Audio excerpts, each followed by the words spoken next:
हौसला वो मंजर भी आएगा, प्यासे के पास चलकर समंदर भी आएगा, थक कर ना बैठ ए मंजिल की मुसाफिर, मंजिल भी मिलेगी और मिलने का मजा भी आएगा। So hello everyone, Radhe Radhe. तो जैसे आप लोग थंबनेल में देख चुके हैं कि मैं अपना कंप्लीट स्ट्रैटेजी शेयर करने वाली हूँ कि मैं कैसे पढ़ाई करती हूँ, मेरा स्ट्रैटेजी क्या है, वो भी स्पेशली एसएससी एमटीएस 2025 के लिए। आप लोग सोच रहे होंगे कि अब तो टाइम है नहीं, तो क्या ही तैयारी करेंगे, वो 1-2 मंथ में क्या ही हो जाएगा जब 1 साल में कुछ नहीं हुआ। तो ये सोचना गलत है कि हमें कुछ नहीं हो सकता। बस ट्राई करते रहिए, सब कुछ होगा। ट्राई करना, हमें लाइफ में कोशिश करना कभी नहीं छोड़ना चाहिए। तो मैं आज ज़्यादा तो अब कुछ शेयर नहीं कर सकती, यानी कि मैथ और रीजनिंग है जो मैं अभी पढ़ नहीं रही हूँ फ़िलहाल। मैं इंग्लिश और जीके पे ज़्यादा फोकस कर रही हूँ, क्योंकि आप लोग को भी पता है एमटीएस में ज़्यादा फोकस या फिर जो हमारे मार्क्स बनते हैं वो जीके और इंग्लिश पे ही बनता है। तो उसका स्ट्रेटेजी मैं बता देती हूँ कैसे मैं फॉलो करती हूँ, क्या मैं करती हूँ, कौन से टीचर को फॉलो करती हूँ, क्या क्या करना है। कम टाइम में कंप्लीट स्ट्रेटेजी, और वो भी सिलेबस भी कंप्लीट होगा और प्रिपरेशन भी, और कॉन्फिडेंस भी आएगा कि नहीं। बस हाँ, एक बात ध्यान रखिएगा कि कंसिस्टेंट रहना है। लगभग हमारे पास मान के चलिए तो 20 दिन, बहुत अच्छे से 20 दिन है, उससे भी ज़्यादा है हमारे पास टाइम, यानी कि 45 या 40 डेज है हमारे पास। बट उतना तो कौन नहीं कर सकते, 20 दिन ही कोई लेकर चलेंगे और कंप्लीट स्ट्रैटेजी समझेंगे कि हमें क्या क्या करना है इस 20 दिन में, वो भी जीके और इंग्लिश दोनों को लेके। तो आप लोग को मैं बता दूंगी कि तैयारी कैसे करना है, जैसे मैं कर रही हूँ। अगर आप लोग को पसंद आएगा तो प्लीज़ आप लोग भी फॉलो कीजिएगा कि हाँ, हमें भी ऐसे तैयारी करना चाहिए। अगर नहीं तो आप टीचर भी सजेस्ट मुझे भी कर सकते कि नहीं, ये टीचर ना वेस्ट हो कि ये टीचर। लेकिन आप लोग को मैं सजेस्ट करूँगी कि जो भी ये टीचर आप लोग को पसंद है वही कीजिएगा।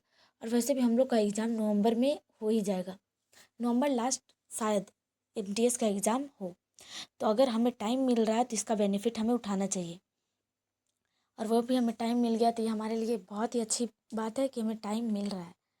और तो चलिए मैं बताती हूँ कि इंग्लिश में क्या क्या मैं फॉलो करती हूँ, कैसे कैसे। तो इंग्लिश में 3 सेशन है, जैसे वोकेबलरी, ग्रामर और रीडिंग कॉम्प्रहेंसन।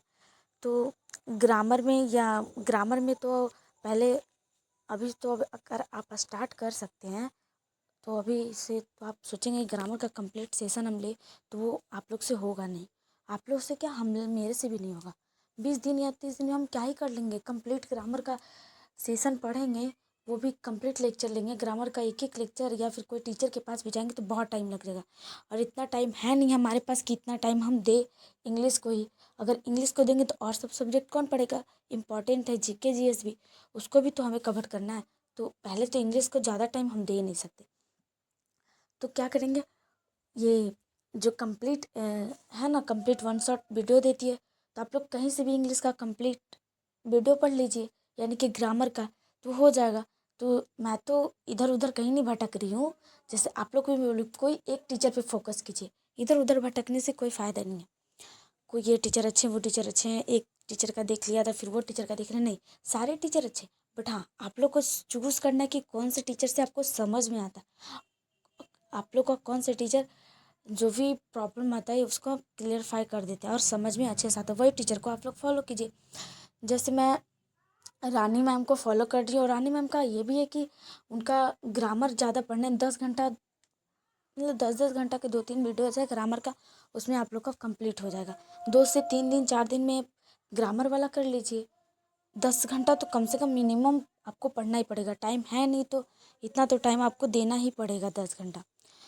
तो फिर आप, सबसे अच्छा तो मैं बता रही हूँ रानी मैम को ही फॉलो कीजिए। अगर आप फ्री पढ़ना चाहते हो तो यूट्यूब पे रानी मैम का एसएससी एमटीएस 2025 करके एक प्लेलिस्ट बनाया गया, उसमें रानी मैम पूरा कंप्लीट स्ट्रेटजी अपना दे दिए हैं। तो हमें वही फॉलो करना। तो कौन सा आप लोग फॉलो करने वाले हो, मैं तो भाई प्लीज़, मैं तो फॉलो करूँगी वही रानी मैम का कंप्लीट एसएससी एमटीएस वाला। 14-16 वीडियोज़ है वो कंप्लीट कर लूँगी। उसके बाद रानी मैम डेली क्लोज टेस्ट भी लेके आएंगे, वो भी न्यू बेसिस पे। तो आप लोग वो भी फॉलो कर सकते हैं। पहले तो वोकेबलरी, तो वो पहले ग्रामर वाला पोर्शन कीजिए, फिर वोकेबलरी, उसके बाद रीडिंग कॉम्प्रीहेंशन। वो उसका लाइव बैच लेके आ रही है रानी मैम, वो भी फ्री है आप लोग के लिए, तो आप लोग वो ज्वाइन कर सकते हैं। और फिर आप लोग जिससे अब समझ में आया, एक परमार सर का भी चैनल है, वो भी एसएससी एमटीएस का पढ़ा रहे हैं। तो आज मॉक था, संडे था, तो मॉक टेस्ट भी चल रहा है उनका, तो वो भी आप देख सकते हैं। नहीं तो फिर सानू सर हो गए, टेक्स्ट बुक वाली एक मैम है, वो भी पढ़ा रही है। तो आप लोग जो भी समझ में आए, जिससे अच्छा लगे ना, बस उससे पढ़िए। लेकिन हाँ, कंसिस्टेंट रहना ज़रूरी है। ये नहीं होगा तो फिर कुछ नहीं कर सकते हैं। तो आप लोग प्लीज़, अगर आप लोग को जयदीप सर ये सब भी अच्छे लगते हैं ना, तो उसका भी कीजिए फॉलो, बट कोई बात नहीं। बट हाँ, मैं अपना एक्सपीरियंस बता रही हूँ, या फिर मैं जो स्ट्रैटेजी फॉलो कर रही हूँ वो बता रही हूँ कि हाँ, मुझे कौन से सर या टीचर अच्छे लगते हैं और कौन से सर का मैं फॉलो कर रही हूँ। तो इंग्लिश का तो मैं बता दी कि हाँ, मैं रानी मैम से कर रही हूँ। वोकैबुलरी और इंग्लिश ग्रामर दोनों, कॉम्प्रहेंसन भी मैम लेके जा ही रही है। तो मेरा तो फिक्स है कि रानी मैम को ही मैं फॉलो करूँगी, एक ही टीचर को, क्योंकि एग्ज़ाम में टाइम नहीं है और 10 टीचर या 2-3 टीचर बदलते रहेंगे, इतना सारा का वीडियो देखते रहेंगे तो अच्छा नहीं है। और वैसे भी आप लोग जानते हैं कि एक ही टीचर को फॉलो करने में ही फ़ायदा है, ज़्यादा टाइम है नहीं एमटीएस में। और जीके जीएस में तो चलिए हम लोग अब जीके जीएस में आते हैं और बात करते हैं जीके जीएस में क्या फ़ॉलो करना। तो जीके जीएस में बहुत बड़ा सिलेबस है, ये हम लोग एसएससी वाले स्टूडेंट तो अच्छे से जानते हैं। एसएससी क्या है, यूपीएससी एसएससी जो भी हो, वो सब अच्छे से जानते हैं कि जीके जीएस एक समुद्र है, जिसमें हम लोग को कुछ समझ में ही नहीं आता क्या पढ़े नहीं पढ़े। ज्योग्राफी फिजिक्स, इतना बड़ा सिलेबस है जीके का, और कहाँ से पूछ देता वो भी समझ में नहीं आता। बट अगर फुल नोट्स तो अभी बनाएंगे तो वो तो नहीं हो पाएगा कि हाँ, हम लोग फुल नोट्स बना के पढ़ेंगे। तो आप लोग सबसे अच्छा है कि पहले सिलेबस देख लीजिए कि क्या क्या पढ़ना है, इंपॉर्टेंट क्या है एमटीएस के लिए। तो वो इम्पोर्टेंट टॉपिक्स है, जैसे पॉलिटिक्स में क्या इंपॉर्टेंस है, इम्पॉर्टेंट टॉपिक्स है। बोलते बोलते पता नहीं मुझे क्या हो जाता है, अच्छे से बोल नहीं पाती हूँ। तो पॉलिटिक्स में क्या इंपॉर्टेंट है, हिस्ट्री में, ज्योग्राफी में, जो भी इंपॉर्टेंट टॉपिक्स है, आप गूगल से या फिर कोई और टीचर से सजेस्ट लेके आप पूछ सकते हैं कि मतलब कौन कौन इंपॉर्टेंट टॉपिक्स है। वो टॉपिक को आप लीजिए और पढ़िए अच्छे से। नहीं तो फिर मैं बताती हूँ मतलब करना क्या है। तो वन शॉट लेक्चर इसमें भी लीजिए आराम से, क्योंकि अगर टॉपिक वाइज आप पढ़ना चाहते हैं डिटेल्स में, तो वो अभी नहीं हो पाएगा। 20-30 दिन में आप क्या ही कर लेंगे, जब एक साल में कुछ नहीं किए तो 20-30 दिन में आप क्या कर सकते हैं, कुछ नहीं कर सकते। तो सबसे अच्छा है वन शॉट लेक्चर लीजिए, कोई भी टीचर का जो भी आपको समझ में आता है वो टीचर का लीजिए और पढ़ना स्टार्ट कर दीजिए। मैं तो भाई पढ़ रही हूँ PW UPPSC से पढ़ रही हूँ। जो उनके जो सारे टीचर हैं ना, मुझे बहुत पसंद है। उनसे मुझे एक बेनिफिट होता है ना कि मतलब वन शॉट रिवीजन हो जाता है, प्लस में नोट्स भी मैं बना लेती हूँ। क्लास में 5-6 घंटे का क्लास रहता है, उसमें नोट्स भी मैं बनाते जाती हूँ। और कभी मैं आप लोग के साथ अपना नोट्स भी शेयर करूँगी, वो भी शॉर्ट नोट्स। मेरा डिटेल्स कुछ नहीं लिखा हुआ रहता है, बस वो सर जो भी बताते हैं ना, तो वो मुझे जो भी इम्पोर्टेंट लगता है एग्ज़ाम से, वो मैं नोट करती जाती हूँ। और मैं आप लोग को भी मैं शेयर करूँगी आप लोग के साथ। आप लोग कमेंट में बताइएगा कि हाँ, अगर आप लोग को चाहिए कि मेरा हाँ शॉर्ट नोट्स कैसे बनाती हूँ, तो वो भी आप लोग को मैं शेयर करके बताऊँगी। और रूटीन भी मैं बताऊँगी कब कैसे और कितना घंटा पढ़ती हूँ मैं, वो भी आप लोग के साथ शेयर ज़रूर करूँगी। बस कमेंट में आप ज़रूर बताइएगा। तो इसका भी आप ले सकते हैं मतलब। अच्छा, मैं चल रही थी टीचर पे, कैसे कंप्लीट करना वो तो बता दी। वन शॉट लेक्चर से आप कर सकते हैं प्रैक्टिस, प्लस मॉक टेस्ट तो बहुत इंपॉर्टेंट है। अभी तो फ़िलहाल 10-15 दिन जो भी हमारे पास है, उसमें मॉक टेस्ट देना इतना इंपॉर्टेंट कुछ कह सकते नहीं। और मॉक टेस्ट से भी ज़्यादा एनालिसिस, मॉक टेस्ट दे के एनालिसिस करना भी उतना ही ज़रूरी है। तो आप लोग समझ रहे हैं कि हम लोग बहुत सीरियस होना पड़ेगा, पढ़ना पड़ेगा सीरियस होके। 10-10 घंटे पढ़ना तो पड़ेगा, नहीं तो आप 10 घंटे नहीं पढ़ सकते, 8 घंटे तो पढ़ सकते हैं ना। इतना तो मिनिमम देना ही पड़ेगा, नहीं तो कुछ नहीं होगा भाई, मैं भी कुछ नहीं कर सकती। और फिर मैं भी आप लोग के जैसे एक बिगनर स्टूडेंट हूँ, सेकेंड ईयर चल ही रहा है, मतलब सेकेंड सेमेस्टर में हूँ बीए का।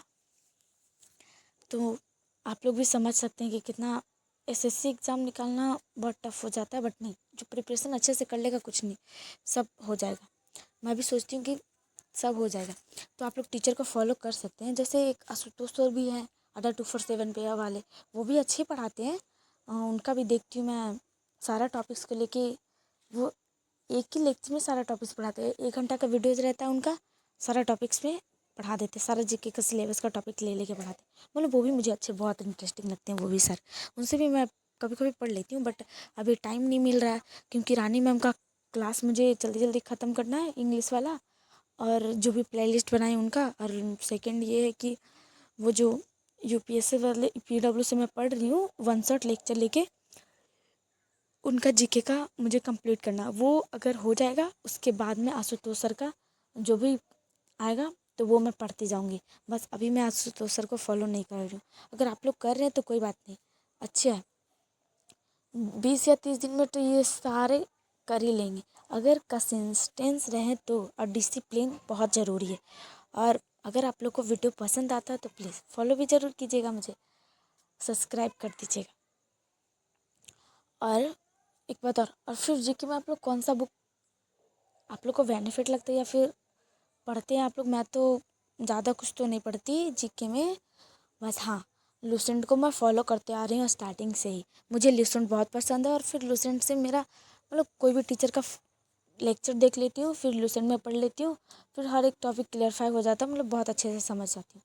और आप लोग को भी जो बुक से समझ में आता है उससे भी अच्छे से पढ़िए।